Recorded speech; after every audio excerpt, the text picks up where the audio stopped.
Greetings, humans, Daleks, Time Lords, and Kaled mutants. You're listening to Exterminating Doctor Who.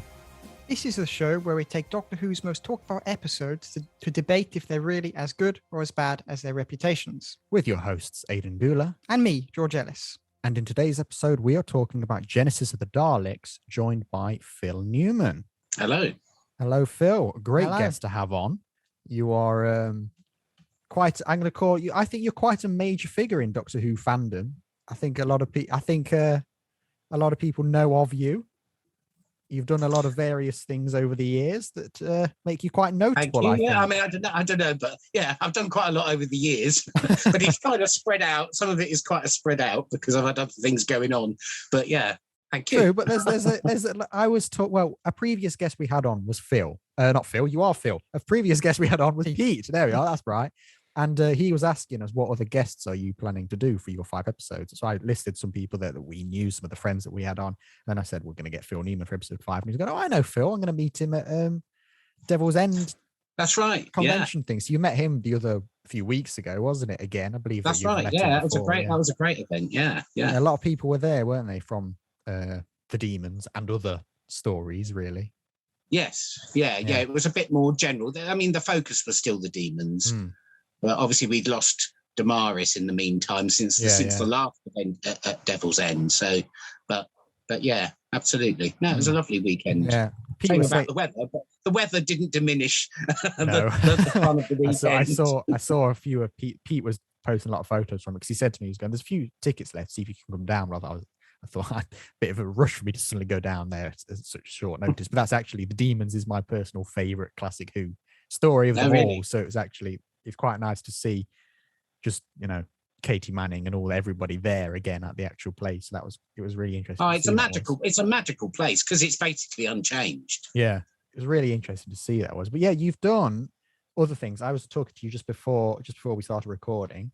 You've written various Doctor Who magazine articles over the years, most recently in the production design issue here, which I've had a while. I've read before, and I read again your 70s discussion article this morning because I thought that seems relevant to today's episode. Even though Genesis isn't mentioned in it, but there are a few things that I thought were applicable, especially with like the mirrored sets, but we'll come on to that in a bit. So do you want to tell us about some of those other articles you've written as well for your Doctor Who profile, as we always do with all our guests? Well, I mean, I first started off doing the odd article for Doctor Who fanzines in the early 80s. That was when I got involved in fandom for the first time around 1982. Long time ago. We definitely were alive then. No, I don't think you were. No. But that's all right. I'm quite used to that, so it's fine. And then I started doing some stuff for CT for the DWAS, Celestial Toy Room. And sort of became news editor for a few months around the time of season 25, Remembrance and stuff like that. Yeah. So I used to call up the production office and speak to JNT and stuff to try and get news before DWM, because DWM had a much longer sort of print time. Yeah. So did you ever manage to get stuff before, or were they very secretive? Oh no, we did. No, I think we did. There were quite a few casting news anyway. We got a few announcements before DWM back then, but it was really through doing reviews of the Doctor Who exhibition at Longleat, which kind of led to the first work I think I did at DWM. And also it was really weird. I must still have the letter in a folder somewhere. Out of the blue, I got this letter which looked like it had been written by a child, really. It was really weird writing, saying, if you want news on the new Doctor Who movie, which was still being sort of talked about back then, the coast-to-coast green light one, call this number. That's quite ominous. That's mysterious. That is. But I did ring the number just to see, and it was the producer Peter Lytton who answered. I wonder who wrote. Did you ever find out who wrote the letter? No, absolutely no idea. Absolutely no idea. But God knows. But anyway, and I spoke to him several times over the next couple of years, and so I think the very first thing I did for DWM was like a was like a précis of that conversation I had with Peter Lytton. And it was all genuine, you know. I mean, a lot of people thought it was all a scam and all of this kind of thing. But no, he got this letter, then he wrote this article. It's all he's lying. Yeah. But who just gets brilliant. a producer's number like that? But it's such a weird, funny story. And then when I sort of changed career direction, because I had been in retail management and started studying to become a designer, a theatre designer, which is what I do. I'm a set and costume designer. I thought I think it was sort of in the time before I started the first course I went on. So I was at home, I was unemployed. And so I thought I would try and track down some of the designers who'd worked on Doctor Who that hadn't been interviewed. Ray Cusick had been interviewed quite in depth, and so had Barry Newbury by The Frame magazine, which was done by David Howe and Steve James Walker and Mark Stammers. And I contributed to that as well. I did do interviews for them as well. But I just thought, well, there's lots of other designers who've never been interviewed about Doctor Who before. And so I just started trying to track some of them down. And I think 4 of them are in that special. Yeah, that's what these are, aren't they? I'd never transcribed them before. No. You know, they were. I had to dig out the tapes, try and find a working tape recorder, tape player. Listen carefully to what they're saying. Tape, you know, and transcribe them all from scratch and work on them. That's great. And it's quite weird as well, listening to yourself from like 25 years ago. It's a bit weird. Yeah. Yeah, they are. They're all really good. I really like this magazine. They're all really really interesting interviews, because especially some of them, like the one that's on the pirate planet. That's one of my favorite Tom Baker stories, that is. So actually hearing somebody like, you know, talking about, if presumably, you know, it says there John Pusey designed. John Pusey, Jonathan Pusey. Yeah. Presumably he's never been interviewed before. It's really nice to have that insight, actually, to something that's, you know, a story that's over like 40 years, over 40 years old, and it's and a lot of those kind of behind the new scenes material on it, essentially. And a lot of those kind of behind the scenes people, they kind of not get forgotten, but they're kind of taken for granted in a way by the general populace. So I think it's really nice that you're able to give them kind of the light of day, 15 minutes of their 15 minutes of fame in a way. I think that's brilliant, actually. The one that was astonishing was Roger Cheveley, who designed the War Games. Because, and he's I don't know if you've ever met him. He has done a few events and stuff, and he's on the DVD of the War Games. He's a really lovely, softly spoken man. He went on to become a director as opposed to a designer up at, I think, Yorkshire TV. But I don't think anyone had ever spoken to him before. And I remember speaking to him, and he said, well, you know, I don't think I can remember all that much, but, you know, I think, but he was happy to talk. And I went along, and he said, I might be able to dig out a few slides or something. And I went along. You uncovered a lot of stills, didn't you? Well, yeah. I mean, I went into his apartment in central London. He had an apartment there, and lovely, modern, you know, very modern, very quite swish apartment. And there on the table were 2 slide boxes. And obviously I just saw them straight away. They were just on the table. And he said, I found these. And, you know, and opened up the lid, and there were all these colour slides from the War Games. Yeah. It was just like, what? It was unbelievable. And because they were so colourful as well. That was, there's no way you would have known that on screen. You know, bright primary red and yellow, and all of the in the War Game, you know, in the War Chiefs area.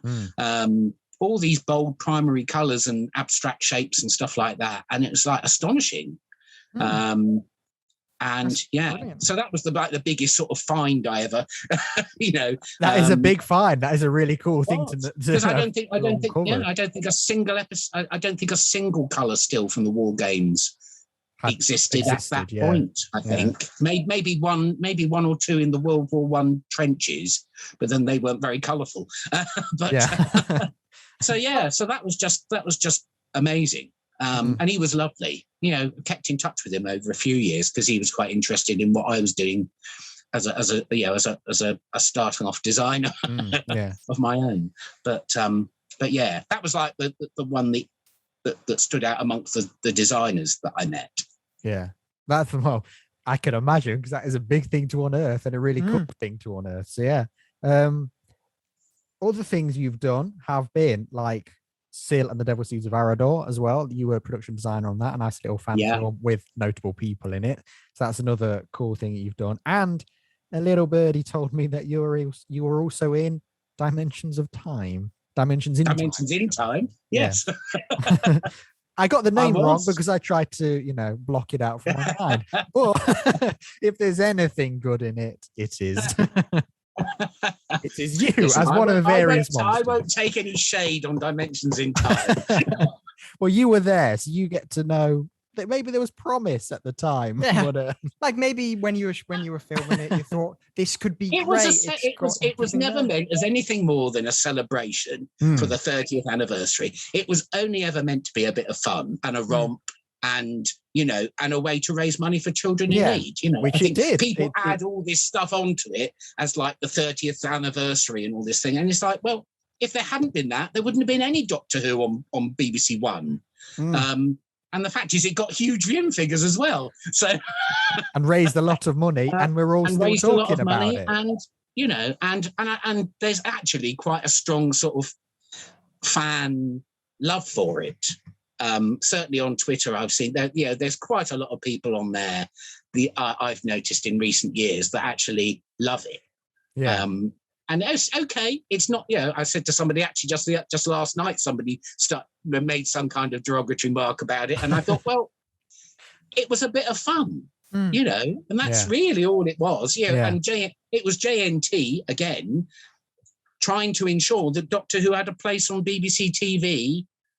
For something a significant time in its history, when the BBC at that point couldn't have cared less. I mean, I completely agree with you. Being like, if you're expecting a Day of the Doctor style anniversary special, you're not going to find it because it's a crossover with EastEnders. Come on, but having all surviving Doctors at that point in it, a bunch of companions, a bunch of monsters. I mean, maybe you could tell me, but I assume a lot of the monsters were like kind of just suits that they'd found across BBC warehouses. Well, I mean, the reason I got into it was because they put out, JNT put a little thing in CT, I think it was, because only a couple of years before that, the BBC had sold off a load of costumes at the Big Bonhams auction. Yeah.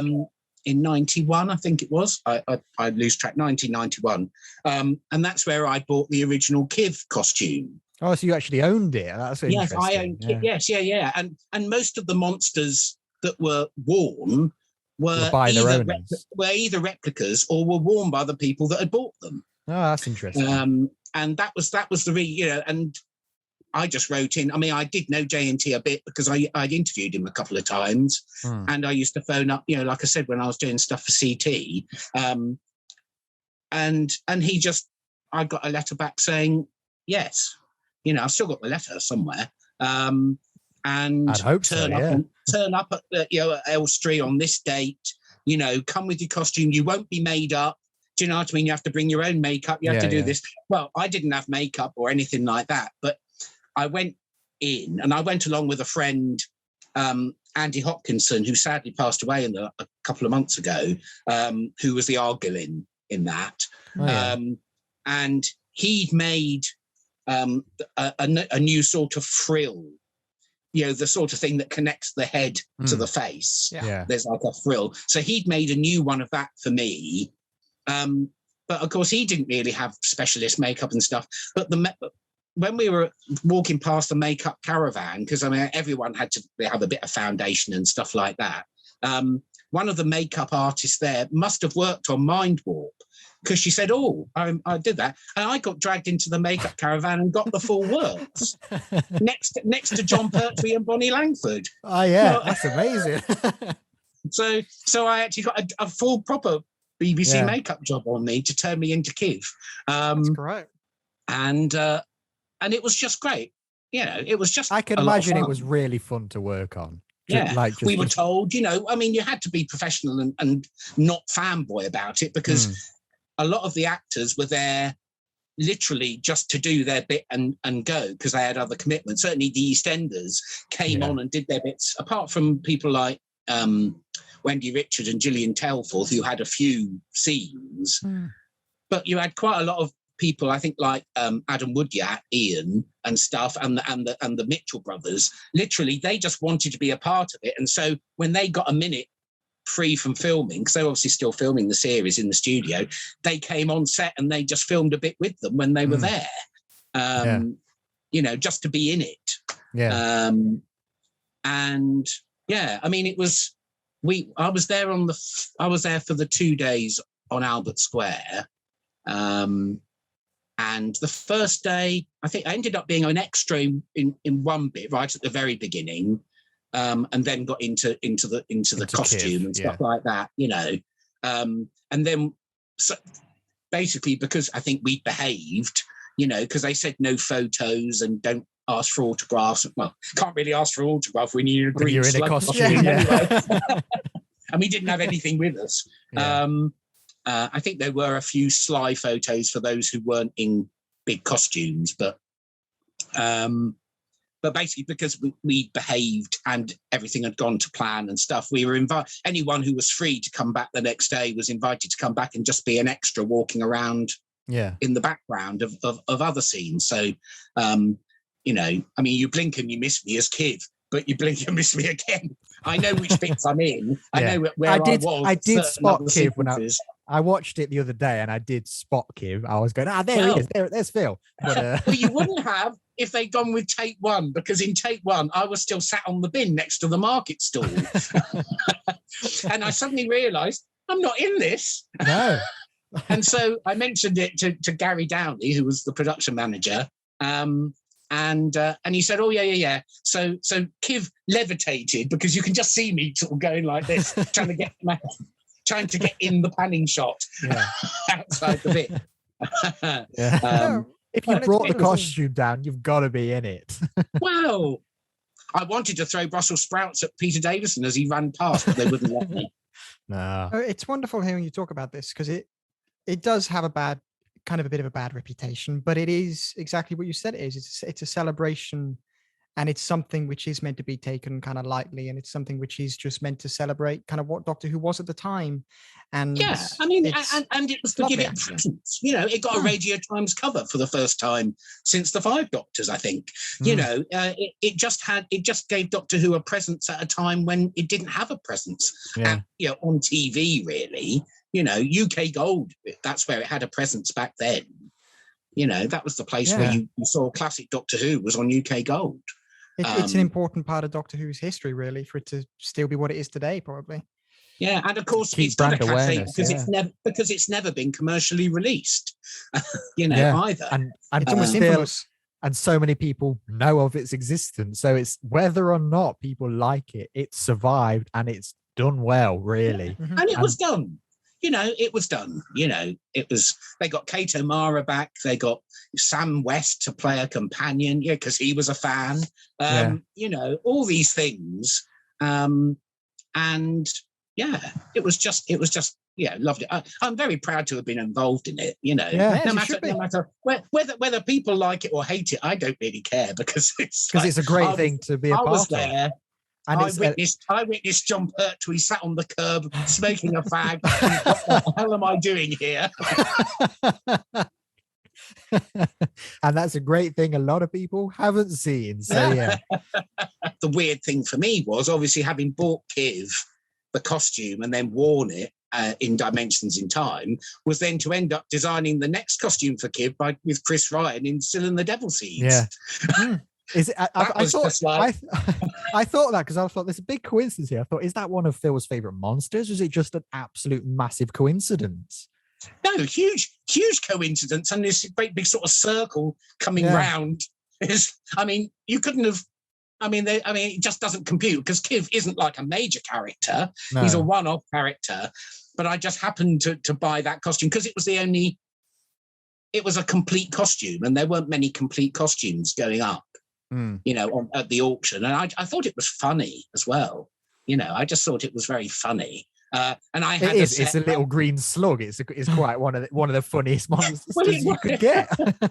Well, I mean, at the time, I was in the off-license business back then, and I had a suite of cane furniture, sort of circular furniture with big padded cushions, and I literally positioned him in an armchair with his arms over the edges like that, in the living room. He's stuck in the cupboard behind me at the moment. He's in the cupboard, but he's still all right. He did a bit of a tour that year because I took him up to Hooverville. When they real time were promoting, various things, Chris Ryan's Mythmakers and stuff like that. And he's sweetest, loveliest guy, lovely guy. Yeah. But then to design his costume as a new version of Kivin, that was just like mental, really. It is. It's definitely a full circle thing. Definitely. And it's wonderful how the world of film and television works sometimes. Like you hear these stories and it's just like everything kind of just happens somehow. And that's brilliant that you did that. And that's, although obviously I wasn't alive during that time, still a bit jealous, It's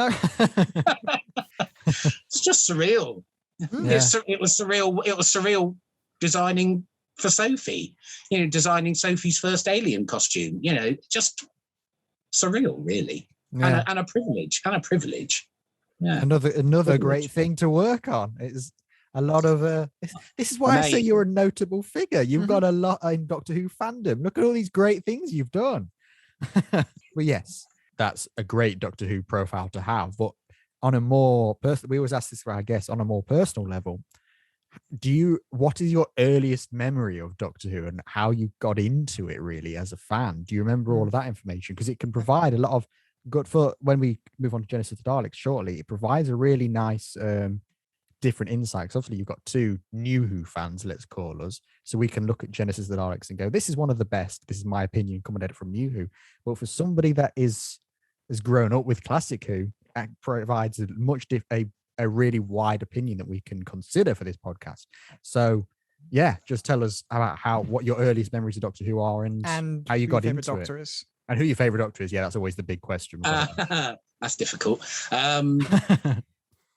Earliest memory are of a couple of moments from Patrick Troughton, actually, but not of Patrick Troughton. I just have a very, very strong memory of watching from under the sofa, not behind it, but from under it, because we had like a wooden frame sofa on legs. And I think it must have been the end of part 4 of The Invasion, the missing episode, when the Cyberman breaks out of its cocoon. And I just remember being terrified. But I must have seen the Moonbase ones, because I remember also when I was at junior school and we had a book fair, and the very first Making of Doctor Who book, the Piccolo version, came out, with John Pertwee and the Sea Devil on the front. And opening it up to the picture section, and there was a picture of the Cybermen from the Moonbase. And I remember this chill going down my spine, looking at those. I still think they're the scariest Cybermen. They're my favourite Cybermen, actually. Those the early 60s ones are my favourite. But I didn't remember the story. I just remember and I got a little snippet in my head of a corridor filled with foam, but that could be like about 4 different Patrick Troughton stories. But it's Pertwee that is, that's what I grew up with, John Pertwee. I remember the Autons. I mean, being terrified of Terror the Autons, the little rubber dolly, as we always called it in our family, getting up on the bench and running along the bench and waking up by the radiator and all of that kind of thing. Terrified. Yeah. I was 6. I do love whenever people bring up their earliest memory of Doctor Who, it's always being scared of them. Yeah, scared of something in Doctor Who. It's brilliant. Every single guest that we've had, we've said, "What is your first memory?" They've all gone, "Well, I was scared of this monster," and that's how every single person has said. But it is a safe scary, Oh yeah, it's not. I don't think I ever had nightmares or anything like that. It was just scary. And I think it's important actually, and I feel like that element of Doctor Who is it's part of why it's so charming. Like you're in these kind of scary situations, but you have this doctor and you always feel safe, but you're kind of like, will the doctor get us out of here? He will, but how's it going to happen? It's such an important part, and that's great actually. Yeah. And so by Genesis of the Daleks, if you want me to get towards there, I was watching regularly, although I I also do remember which episodes I missed. What, of Genesis of the Daleks or other stories? No, generally? from that sort of period, you know, Yeah. just because we went to, you know, my dad used to work on public transport, so we'd go on an outing to a pantomime and things like that, which was always on a Saturday night. So there were odd moments where, and I did actually miss part 3 of Genesis of the Daleks first time round. I'm not sure why, but I know that, but I can remember that I missed it. Back then you couldn't really catch up, could you? You've missed No, it. not at all. Not at all. The first time I remember seeing bits of it was when it was repeated the following Christmas in the omnibus. The omnibus version, which is also on the Blu-ray set now. That was the first time I saw the bits with the giant clam and things like that. But I'd never seen part 3 until it came out. I forgot about the giant clam. Until I got a pirate copy. I probably got a pirate copy on video amongst my friends sometime in the early 80s. Until then, probably came out either on video or on UK Gold or something. I can't remember, but I'd seen it by then. Yeah, just at the time you would have. No, that's.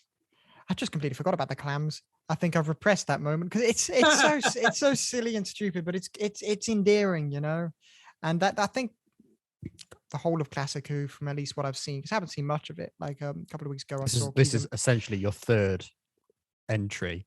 Yeah, or technically I've second, seen. if you want to. I've seen the movie with Paul McGann, and I've seen Keys of Marinus, and now I've seen Genesis of Daleks, and all of them have this kind of weird, endearing quality to them.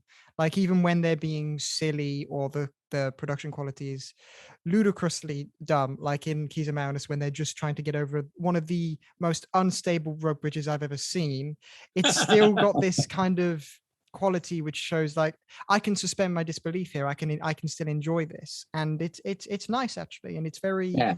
And I think the acting and the characters kind of hold up today, especially with Tom Baker's era. I think there is a jump from Hartnell to Tom Baker, but I think there's a real quality no matter which era you're seeing, because they're all kind of putting 110% effort into this ludicrous show about a guy who travels through space and time. It's great actually. But that's what the interesting thing about this story is that it is regarded as one of the best of all time. The DVD has a sticker on it saying this is the best story ever. Well, I think when it came out, I think it was the top of the poll of the DWM poll or something.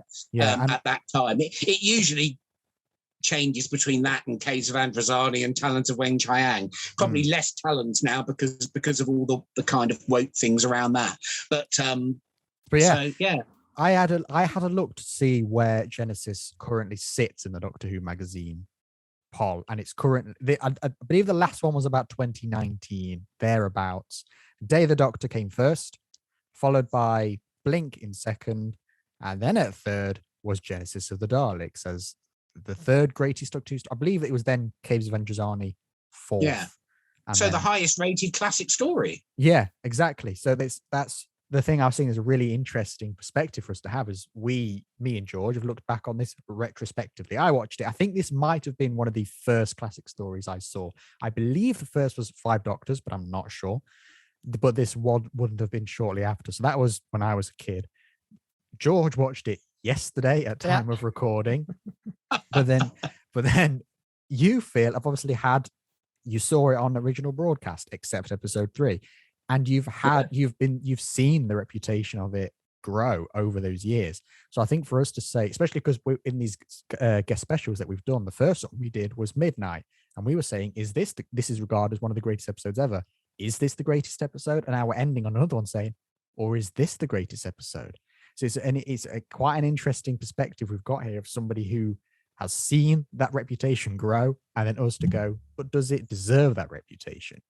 So I do want to begin with George because he saw it yesterday by saying, what are your thoughts on the episode then? Because you never tell me until we record. You always go, I will tell you what I think when we record. So I don't know how you feel, besides that you enjoyed it at the start and then you stopped telling me things after that. So I want to know, generally, George, what are your first initial thoughts on Genesis of the Daleks? It's very good. Like, with kind of classic episodes, they are quite long, especially this, like the ones which are like 6 parts or like 8 parts or whatever. But this one was 6 parts, so there's quite a lot to get through, I think, compared to kind of how TV is done now. So it's kind of a bit out of my comfort zone there. But I found myself, as opposed to Keys and Marinus, where the last 2 parts of Keys and Marinus were, I found quite tedious, and I think they were the weakest of that whole thing. With Genesis of Daleks, I enjoyed every part, and every part kind of blended together in a sense where it became kind of one huge story, where it was all just telling the story of how the Daleks were created and introducing Davros and kind of introducing that. And I think that was all very well done, actually. And for the time, I think it stands up, and I think it even stands up now because of the, obviously, yes, some of the production design or the kind of the monsters. Maybe the Daleks don't look great when they're drifting around corners because they have no idea what they're doing inside them. But the acting and the characterization and the writing is all there, and it's brilliant, actually. And Tom Baker is, obviously I've seen stuff of Tom Baker. I haven't seen like episodes, but I've seen him be the Doctor. Clips and bits. Yeah. Yes. And he's great, but actually seeing him in a full episode, I think he's wonderful, actually. And there's a reason why a lot of people always think fondly of him, because he conveys this sense of the Doctor, which I think is very kind of New Who in a way. And because obviously this is all going to be looking back retrospectively from my New Who experience, but the Doctor in kind of the episodes I've seen, especially this one, is very much the same Doctor, give or take the Time War, but the same character. And I think a lot of people would have based their portrayal, like David Tennant probably would have based his portrayal off Tom Baker, that kind of thing. And I find that wonderful, actually. But the actual kind of episode itself, the main story, I think is just very strong, and it's a very kind of good. It's such an important story that I don't think nearly gets enough recognition in New Who's kind of world, really. Like they reference it maybe once or twice, but I don't really know much about this because the beginning of the Daleks. Yeah, because I wondered, actually, because for me and for Phil and for many people, we know about the Kaled Thal war. That's a very, just big notable thing. But I did wonder, actually, watching it, I thought, do you know much about that, George? No, because I went in with this kind of, like, I'd seen the Capaldi episode where they discuss, where you see kind of the start of like that battlefield section. And I was like, right, I can kind of piece together some of the history of the Daleks, and kind of there was a war.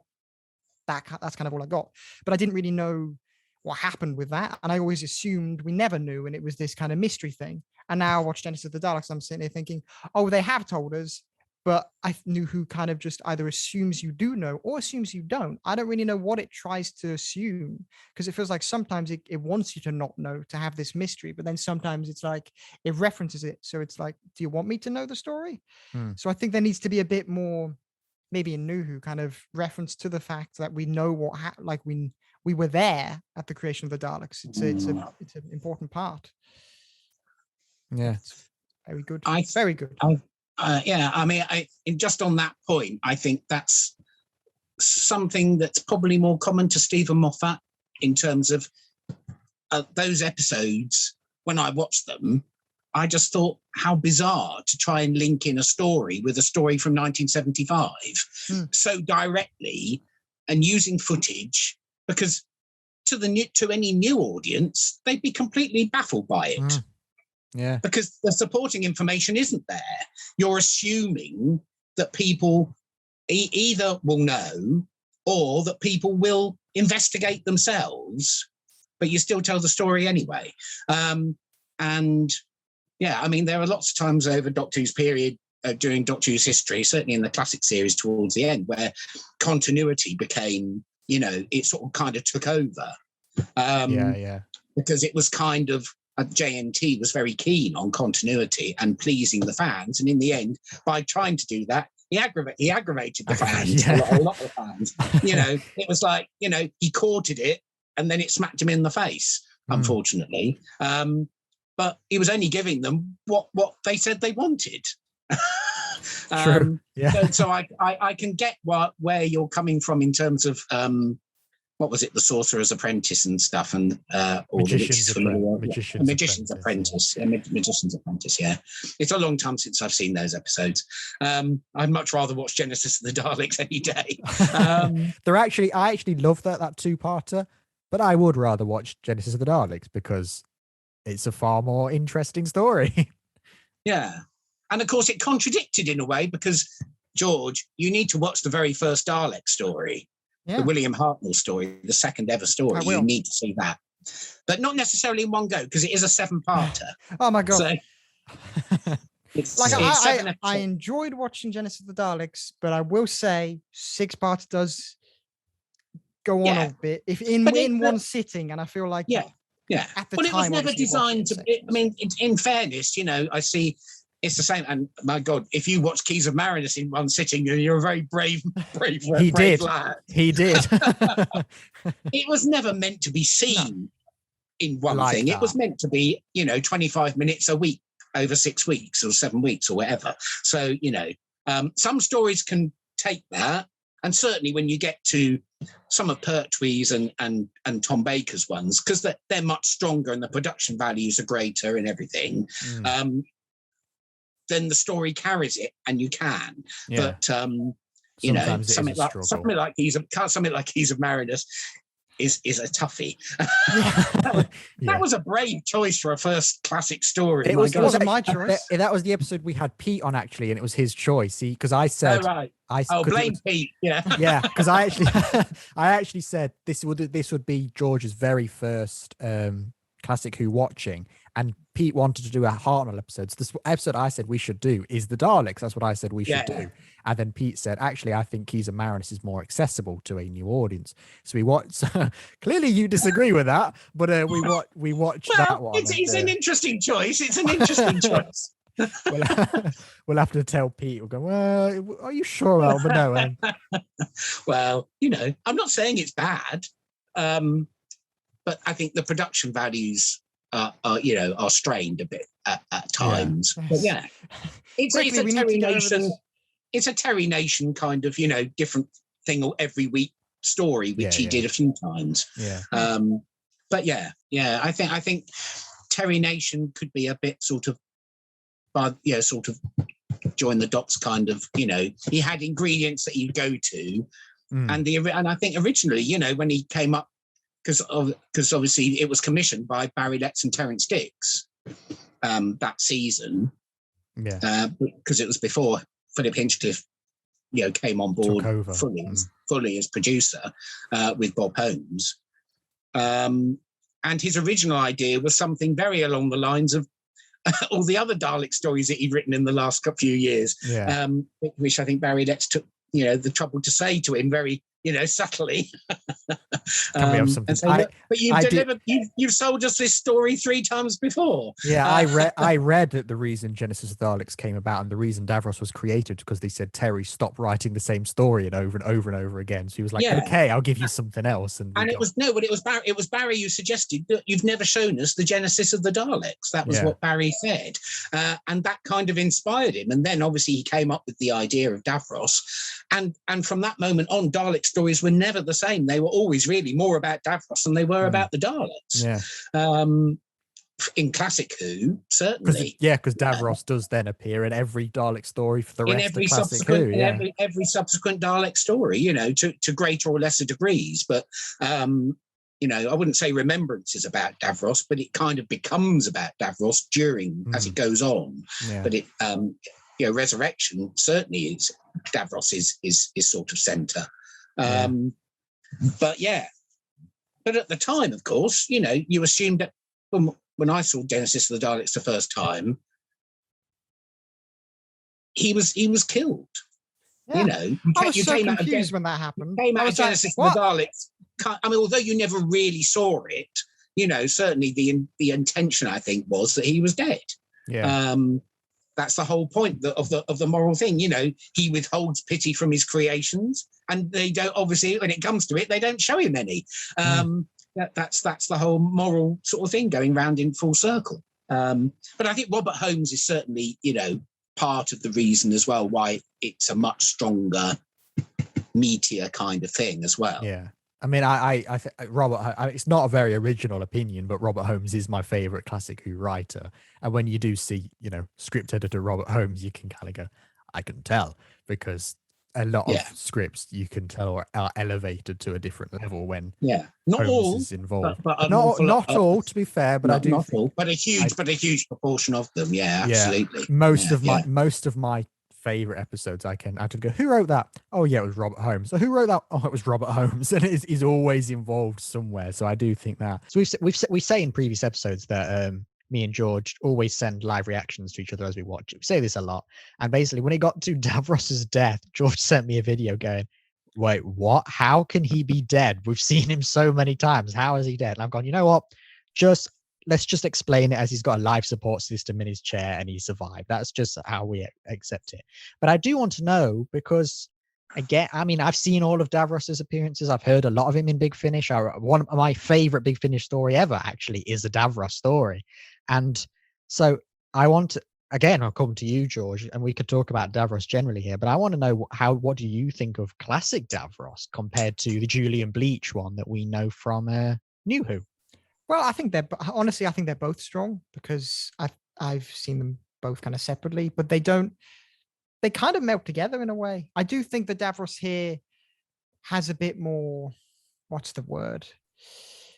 Depth to them, maybe, because I do see someone who is messed up in the head and they're creating these killing machines, but also you do kind of see he's doing this kind of because he's power mad, but it links back to he wants his race to survive kind of thing. There is a bit of depth there, and I find that interesting. But I think both of them are very strong, and I think they're both clearly the same character. Like the classic version, classic Davros, he's got everything that the new Who Davros had, and I do think they're both honestly as strong as each other. And I think the new Who Davros is clearly a continuation of this one we've seen in classic Who. But no, I think they're both very strong, and I think Davros was very scary here. And I think there was some incredible moments between Davros and Tom Baker's Doctor here. I think there were some excellent moments where like the moment where the Doctor grabbed his arm and kind of did the life support thing and did all that stuff with the buttons. It was a good moment between them, because Davros was basically powerless there, but still he didn't feel powerless. Like he still felt like this is still someone menacing and there's more to this. And then he was saved by his sidekick. I forget the name. I'm terrible with names in TV shows. Nida. Then Nida kind of saved him, but still that's what you wanted to know. Yes. And but then later on you have kind of Davros's death, and you see Davros death. Yes, death, but he's inverted commas. He's not in control there, but he does survive, and it's kind of this. And that was an interesting moment for Davros, because every time, every Davros I've seen, every time he's been in it, he's been clearly he's in control of the Daleks. They'll never kill him. He's done something, but it's interesting here seeing that at this point in time, Davros hadn't thought that the Daleks would turn against him like that. He just assumed they'd think he was their creator, they'll be nice to him. And then obviously since then he's done something to make sure they don't ever attack him. But that was such an interesting moment. But it's something that it's a repeated theme that you get a lot with Davros, them turning on him. And in the Big Finish story, I said is my favorite Big Finish story is Palindrome from the Paul McGann Time War box set. Well, so it does some really cool things with Davros in there. And in that box set, it ends with them saying, why do we need a scientist? We need an army. This is a time war. We don't need you. So they turn on him there. And that's something I do really like about the Davros relationship, is that because he isn't a Dalek, they just say, you're not pure. You're not actually one of us. You created us. And sometimes when the Daleks are in a dire situation, they think, we need a scientist. We need Davros. Come on, let's go get him. They get him. He does the job. They manages to bring him out from another universe or whatever they needed to happen. And then they're like, okay, we don't need you anymore. And are fine with killing him. And I completely agree that this Davros is as strong as Julian Bleach's Davros. if not stronger. I really like Michael Wisher. I think it's important to state that Michael Wisher is the original Davros. Yes. Not just classic Who Davros. He's the original Davros. Yeah, obviously. No. But 2 other people played him during classic Who. Oh, I did not know that. Oh no. Oh, Aidan did mention it yesterday. Well, that's what I was trying to make clear, is that Michael Wisher originated the role and all the others came after. And I think each of those have their merits. David Goodison was a replacement because Michael Wisher wasn't available when they did Destiny, and the same thing happened with Terry Malloy, because Resurrection was originally supposed to be the last story of season 21, season 20. Warhead, and Michael Wisher was due to return to the role, and then because of BBC strikes and stuff, that story got shunted into season 21. And Michael Wisher wasn't available, so they got Terry Malloy, who then stayed with it. And is the big finish Davros, and because he's effectively the only one that's David Goodison is still around, but David Goodison basically pretty much tried to copy Michael Wisher because he was wearing exactly the same mask. Deteriorated which after 4 years of being up at Blackpool at the exhibition. But yeah, I think I'm watching it again yesterday, that performance is incredible. That's why that character survived in the memory, because it was just physically, just his physicality. He's sort of slumped in that chair. He's not sat upright. He's slumped back, and so still. Yeah, I love that detail. He barely moves. He only moves when he needs to move. Head. Yeah, it's all about the voice. It's all about the voice and the stillness and the control, and it's a very precise. I think there's lots of talk on the commentaries and stuff. Because he felt quite method. In rehearsal, he'd wear a paper bag over his head. Because he knew that's what the mask would do. He'd barely be able to see. He basically had a brown paper bag with a couple of slits in, and that's how he rehearsed in the rehearsal room, because he knew that's what he'd be like in the studio. But I don't think any of the Davroses. I mean, Julian Bleach comes closer, but yeah, with Wisher, he's a twisted scientist, kind of he's kind of based on a mixture of Hitler and the name of the German, Dr. Mengele. Do you know what I mean? I mean, it's all Nazi. All of the thing is based on Nazis. Not just the imagery, but that's. That's what the Daleks. It's what the Daleks were based. When you get to see the very first Dalek story, that's the basis of the Daleks right from the word go. Was based on Nazi, philosophy, dislike of the unlike. And I think it's where it all stems from. One thing about the original Davros' portrayal, the fact every other Davros since has tried to stay close, or at least bases off the original, really shows you how incredible and how much of a staple that. How that character is and how the actor portrayed it. It's a testament to him, really, and it's great. It's fabulous. Yeah, I do absolutely love this Davros, and just the way he's characterized, but the way he acts as well, and just knowing when to be a bit more. Let's talk as a scientist, and now let's talk as a Dalek. And you can hear a lot of the times, even when he shouts "exterminate." It's a Dalek voice at that point. It's not a scientist's voice anymore. That is a Dalek shouting "exterminate," and that's a really nice line to balance. I think something that was very interesting, something I noticed, I maybe just looking into it, but when the Kaleds were talking, all of them did have kind of a sense of a kind of a Dalek speech pattern to them in a weird way. And I don't know whether I'm looking into that, but it did feel like that was maybe done on purpose, and it was a nice kind of little hint there before I clocked on, these guys are the Daleks. It was kind of like, is there something? Is this what they become? And it was quite a nice little bit of detail there that I don't think you'd maybe expect from old school TV. Someone's obviously puts. I mean, it could just be that. It could just be a really deep interpretation, because I'd never thought of it until you said, "Are they talking a bit like Daleks?" Then when I was listening out for that, a lot of it is kind of, "We will obey Davros," and a lot of it is kind of that stunted thing. You think, if this is on purpose, and I'm not just reading into it, then that is a kind of a nice detail. Yeah, I think that's probably more to do with that kind of Germanic Nazi kind of thing, to be honest. Potentially, yeah. Which relates to it anyway.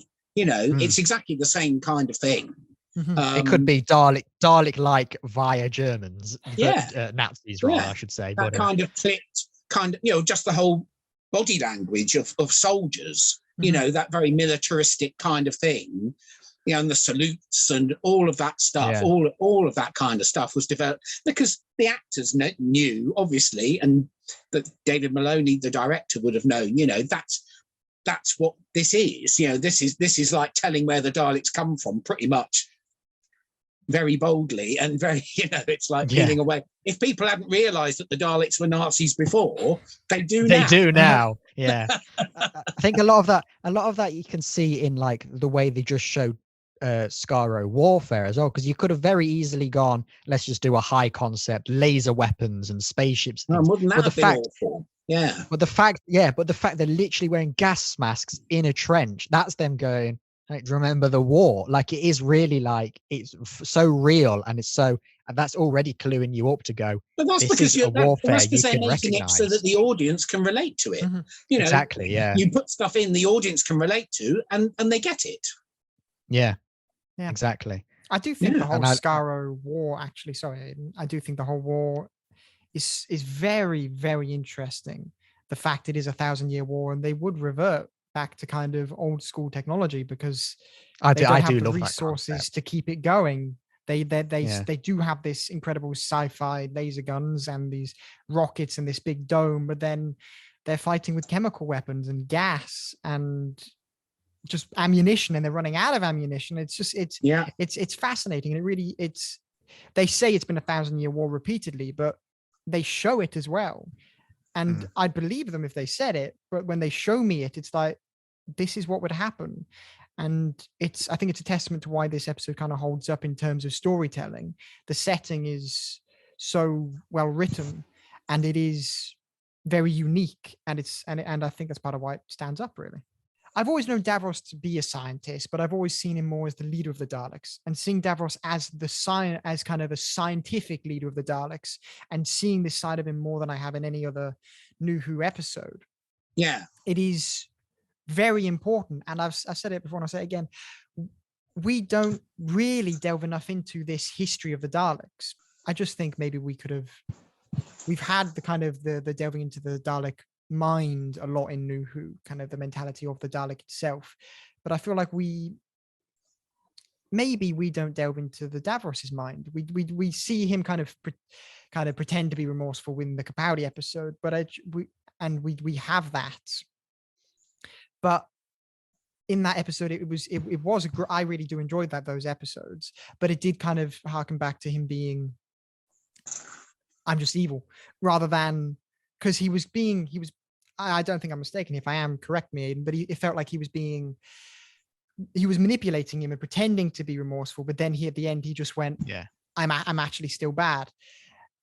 Because he was actually after his just regeneration energy. Exactly. But then in Genesis, I could understand why he'd be remorseful, because if he was actually being remorseful, because I'm seeing him experiment on his own people.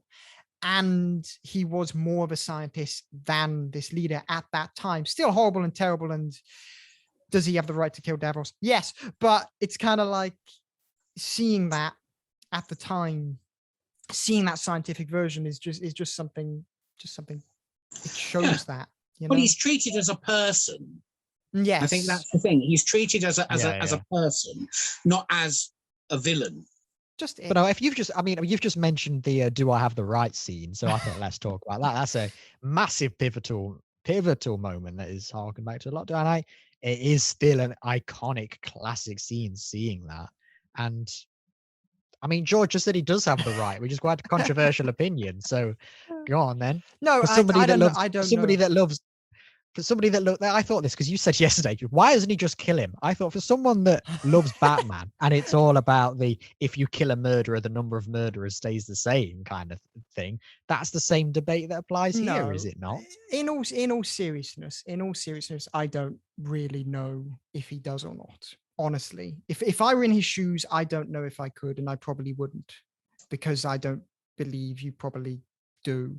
But if I do it in purely the context of Doctor Who, I've seen what the Daleks do, and it's kind of like, and so I can it's the idea that I could understand why he doesn't, and I could also understand why he would if he does. I can't, like, in all honesty, say which one I do. I probably wouldn't, because I do harken back to, I love Batman, and my beliefs would be everyone kind of maybe has a second chance, and you can redeem people, perhaps, in that sense. And even if you can't, the Doctor says that good can come from it. Exactly. Think about how many worlds will become allies because of their hatred for the Daleks. But I can also quite easily say, yeah, if he does kill them, he's saving all these billions and millions of lives. So it is something I can't say for certain what I do and what the Doctor should do. But either way, there's an argument for it, and I can understand why he doesn't / does actually kind of in the end. Like, he doesn't kill all of them. It's kind of left. It's one of the things about Genesis is it doesn't quite dwell on the fact that even though he does blow up the incubator room, they've gone beyond that already. Mm-hmm. Because even though the incubator room is blown up, clearly there's already quite a lot of functioning Daleks around. And he says it only sets them back like 1,000 years. So he did. Yes, that's right. So he did kind of do it, but it was too late. But he didn't know that when he blew it up. When he blew it up, he was really just doing what he deliberated about doing before. Yeah. He's actually, the Dalek completes the circuit. So instead of him touching the wires, the Dalek does it instead. Mm-hmm. But the same thing, it's the same result. If he'd done that then, the same thing would have happened. But at that point, Davros hadn't installed many mutants into and created more of an army of Daleks. So it's only because he prevaricated that actually they ended up having more surviving. Because they would have made more down there because all the equipment was still there. So even without Davros, they would have worked out how to do it. I mean, they don't really have opposable thumbs. It would have just been just suction cupping. You never mind about plungers. You don't go into that. The fact is they do. Yeah. Because they do say that the production line is already functioning, and there's been media where, well, I was listening literally the other day. I finished listening to the War Master Anti-Genesis, where he goes back to this time and kills Davros. No, I haven't listened to any of those. So. Yeah, well, it's not a spoiler, but the premise of that is that basically the Master goes back to this time and he kills Davros. The Time Lords assume he's completing their mission, but actually what he's doing is he's inventing the Daleks instead. So then he has the Dalek army. And in basically, there's a scene in that where Nicholas Briggs actually plays a scientist. So when you assume, because Nicholas Briggs is playing him, you assume, I think this guy might get turned into a Dalek. And what happens is the Master actually gets him and puts him on the production line, and that turns him into the Dalek mutant. Because I've heard that only the other day when the Daleks are saying the production line is already motioning, even though the incubator room has been blowing up, I'm looking at a lot of Kaled bodies, a lot of alive Kaleds, thinking you're going to get turned into that mutant anyway. So even though you've killed the mutants in that room, you've still got plenty of material. But I assume there's so much of Davros's knowledge that he's installed in the software for the Daleks that have survived, because there was a lot of them. You can assume a few of them survived. They've all gone out and they've done they had memory banks, didn't they? So I mean, he would have probably put loads of stuff into their memory banks because his ego was such that he never considered the fact that they would turn on him. Because he was going to put in the information about how the Daleks lose battles in the future. So yeah, you're right. He does manipulate their memory banks in a way, and he probably would have had such an ego where he's probably thinking, or even he's thinking, I'm never going to die if I pass on my information, my research in a way. It's that immortality. Exactly. I think if all the Daleks have the knowledge how to create more Daleks, it will just run forever, essentially. That's what I believe. It's the idea that if one Dalek survives, they'll never die, kind of thing. Exactly. Yeah. It gives me a much bigger appreciation for New Who's Daleks, actually, seeing this episode, seeing where they came from, and understanding it. Not sympathizing, because it's a terrible thing, but understanding it so I can. Yeah, and speaking of like the Time Lord's mission as well, retrospectively, it's been said to be the thing that started the Time War. Mhm. So I mean, my opinion on that is absolutely interesting, because it's like, they've said in a lot of the Big Finish audios, they say that the number one rule in the Time War was that either side wouldn't negate each other's existence. So the Time Lords couldn't go back and erase the Daleks, and the Daleks couldn't go back and erase the Time Lords. That's basically something they agreed on. So seeing this story here with the Time Lords, who at this point do say we don't interfere, and here they clearly are interfering, trying to erase the Daleks from time. But that's the whole point of the hypocrisy, which is what Robert Holmes then created in Deadly Assassin, which is my second favorite. You look back. I mean, the fact is that the Doctor was a Time Lord and ran away. You know, the Doctor was a Time Lord who ran away, who didn't want anything to do with that existence anymore. But throughout the whole of the Pertwee era, he's manipulated by certain Time Lords. He's sent on missions by the CIA, the Celestial Intervention Agency. But they're still Time Lords. They may be undercover Time Lords. They may be stuff that the most Time Lords don't know about. But they're still Time Lords. They're still Gallifreyans. Yeah, and they still should agree to that rule. Sorry? So they should still agree to that rule that they don't interfere, whether they're Time Lords or not. But that's why Robert Holmes never really took that seriously. It was like, that's like one of the things that they would set out as, oh, this is what we do. Yeah, exactly. But behind closed doors, they do exactly the opposite. Yeah, I mean, what is your reaction to seeing actually, because the Time War for you, George, is obviously this big thing, a lot of our discussions across series 1 of the podcast came back to the Time War, about any characterization of the Doctor. It always came back to that. So and for me, it's a staple of the character. Exactly, it's a major thing. And in my Big Finish exploring, the thing I basically started with is the Time War. That's what I listen to a lot of. So for you to actually see what they've now said to be the thing that started it, what is your reaction to that? What do you think about the thing that started the war? I think it's important knowing, or at least having an idea of what kind of starts off that war, because otherwise the war is just this big time war where they're just fighting for differing reasons, perhaps. But the start being this thing where the Time Lords kind of break their own rule that they say it is. So they're not in the right here because they're breaking their rule, but they are kind of in the right because they're trying to stop these warmongers. So it is that. So that is a great start point for the Time War, because you hear about in New Who, you hear about how in the Time War, the Time Lords were evil and terrible at the same time. They became warmongers. What they were trying to defeat. Yes. When did words stop being our weapon? That they say that. And this being that start of that Time War, it links into that, because they are doing something which is almost godlike. They're changing the past, be it for the right reasons or the wrong reasons. No matter what it is for, they're still messing with time. And that although it's a retrospective saying this was what started the Time War, it fits, and it really fits, because it harkens back to both sides of the war and how both sides of the war have motivations, and how both sides, obviously the Daleks are pure evil, but the Time Lords during the war, they broke some of their rules to fight them. It's very interesting. It's a shame. No, it's a shame it's retrospective. Obviously, it'd be nice if it were at the time something they thought about. Obviously, building to something. They wouldn't have. There wasn't anywhere near what they were probably planning. But it's definitely important that it is a retrospective thing. But it's so strange that it fits so perfectly, because it's like it's retrospective, but it really fits. So it's like someone, and it makes perfect sense. And it is, if you have to point to, because some people, a lot of people point to in remembrance of the Daleks when the Doctor blows up Skaro. A lot of people say that's. Oh yeah, absolutely. That's another moment, isn't it? Yeah, a lot of people have said, "Is that the start?" But it's been stated numerous times. Not the start, that this is but it's another. It's an acceleration. Moment. Yeah, I think this is the start, and I think it makes perfect sense for the Time Lords to be breaking their own rule. Like George said, I can understand breaking your own rule to wipe out the deadliest force in the universe.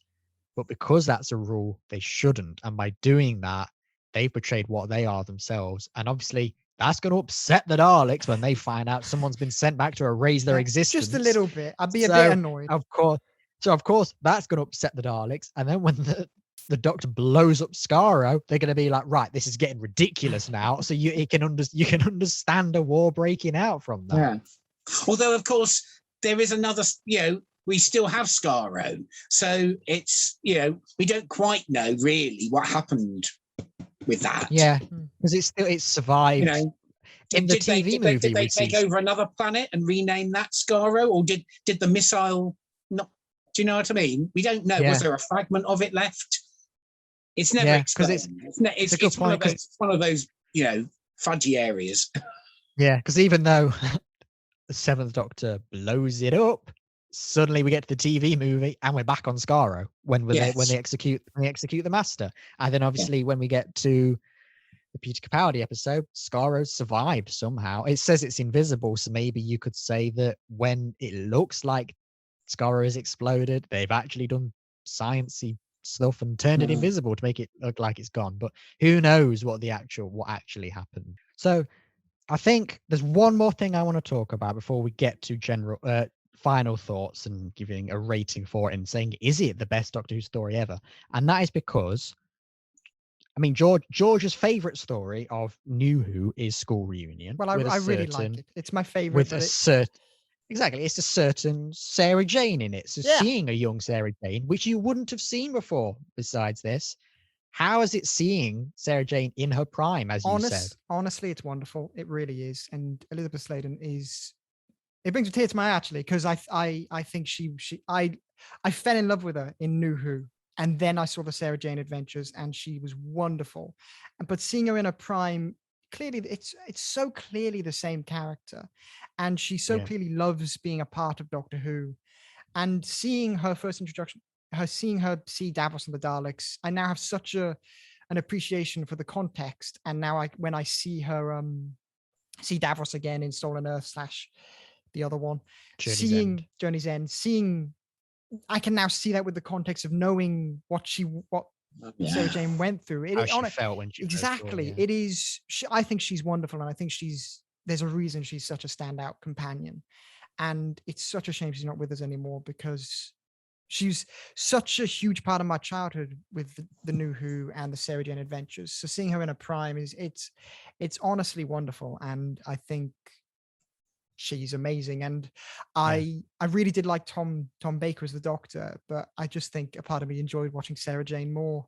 Watching Elizabeth Sladen as Sarah Jane. Just one wonderful. of those. This is one of my favorite TARDIS teams ever. Just the Fourth Doctor, Harry and Sarah. I absolutely love the three of them together. And like you said, even when she's not with them, or when she's separated from them, she's still completely capable. Off with the Thals and the mutants and all that kind of stuff. She's completely capable, and she's the one to be like, shall we escape? And she bands them all together in that regard. And like you said, you can clearly see it is the same character. And just I love Sarah Jane. I think I've seen all of her in Classic Who now. Yeah. And I'm currently rewatching Sarah Jane Adventures now. It's all on BritBox. And that is a very nostalgic thing to do, because I look out the window and I'm very confused that it's not 2007 out there when I'm watching Sarah Jane Adventures. But no, I absolutely love Sarah Jane, and even I love Harry as well. Also, Ian Marter's not with us anymore either, and I love their dynamic. And even when they're walking through the minefield, and you can see they're all looking out for each other and that kind of thing. It feels like a real group of people that really love each other, and it's just really nice to watch. And there were some great moments, and you can obviously you can see this, and you can understand why the character of Sarah Jane was inspired to be her own hero in a way, because she already had that drive in this episode, like as you said, with the resistance, with the breaking out, but also when she's being told to leave the room and she gets pushed and he says, "Oh, don't push." It's like there's some really nice moments. And when they were going in the vent and she says, "I think I've got a sneaking suspicion there's something on the other side," and the Doctor says, "Well, be glad you're not going first." It's like something along those lines. And it's that great character that they do feel like a family. You're right, Aidan. And I think they're an extremely strong TARDIS team. That's my childhood. That's my childhood. Yeah. Well, we've all got Sarah Jane as part of our childhoods in different forms. Yeah. Yes. What can you say about Liz Sladen that hasn't already been said? Yeah. Exactly. Although I have to say that I did notice last night, really watching it, that in the first half of the story, she has quite a lot to do because she's on her own. Once she meets back up with the Doctor, she has very little to do. I did think that a little Harry bit. doesn't have much to do. Neither of them have much to do in the second half of the story because it's all about Davros. And the revolution, you know. That's what I thought. I did think Sarah Jane, when she was off doing her own stuff, she was especially strong there. I did notice as well, when it gets towards the end, they do have less to do, but I do think that is because it is just a case of we're not focusing on you right now. Yeah, focusing on Davros. No, that's right. No, well, they don't really have a role. Yeah. The only role that they have is something that Davros has over the Doctor, so that he can get him to talk. That's really their function, then, isn't it? Is their hostages? Yeah.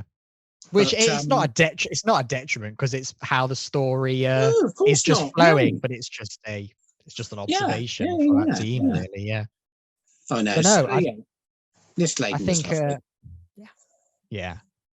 Exactly. We all love. I mean, she is for many the definitive companion. I do think she is. You know, like so many generations because of exactly. Like we just said it. We just said that like she's part of all three of our childhoods here, and there's, you know, it's an age gap. I'm going to say, you know what I mean, and that just shows how inspirational. Steady.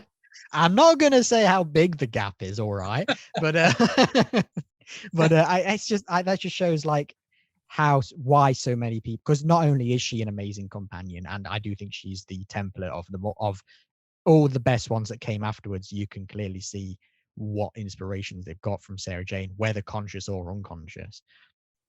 And I do think a lot of the reason why so many people love her and do see her as the definitive companion is because she's just spanned so many generations for people. Because even when she leaves Doctor Who, you think, yes, there was only a pilot, but then you've got K9 and company and things like that. So that could introduce people to a new generation. And she appears in the Five Doctors, and she appears in Dimensions in Time, and all these things. Like she's remained throughout the years.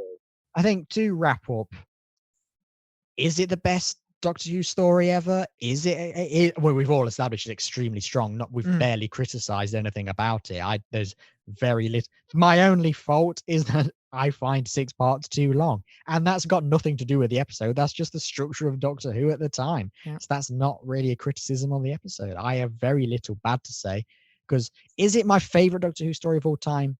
No. Is it my favorite? It's my favorite Tom Baker story, to be fair. I would do it, but is it one of the top? Do I think it's objectively one of at least the top 3 or 5 best? Yes, I do. Yeah, that's basically what it summarizes it for me. Brilliant episode. I love it, but I think because I'm such a New Who fanatic, it's not my favorite / best episode of all time, because I think that probably falls down to a New Who episode. But it's incredibly strong, and it is up there with some of my favorites, you know. Like if I had to be as you said, objectively, if I had to objectively think about this and do a list, it would probably be second or third, because it is so incredibly strong, you know. Yeah, it's brilliant. Phil? You need to restore your balance a bit, George, because all of your experience is new series, and this is only the third new old classic series. I'll watch all the rest of New Who and hate it. The New Who, Old Who, and I'll just be sitting there thinking, what is this? No. All I'm just saying is, you've got an awful lot of other good stuff to come. I've got a bit of bias as well, yeah. You've got a lot of good stuff to come. Yes. Great that you think it's third, you know.